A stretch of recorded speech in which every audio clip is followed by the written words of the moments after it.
This video answers the query how to buy shares of Azimut Holding, a Milan-based asset management company listed on CBOE EU with the ticker AZM.MI. This is an educational overview and not financial advice. Always research and consider consulting a licensed advisor. To buy AZM.MI, you need a broker, and I'll use eToro as an example to show the process.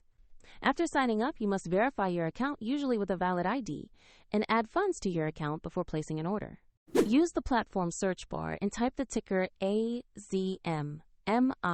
to locate the listing. Confirm the search result matches Azimut Holding before you open the instrument page. On the asset page, review the company summary and the price chart to get basic context. Make sure the page clearly shows Azimut Holding and the AZM.MI ticker as confirmation. Click Invest or Trade, enter the amount you wish to purchase, carefully review the order details, and then confirm the transaction. If the market is closed, the order may be queued, and if funds are insufficient, the platform will prompt you to add money before final confirmation. After execution, your position will appear in your portfolio for monitoring. A link to eToro with more information is in the description below.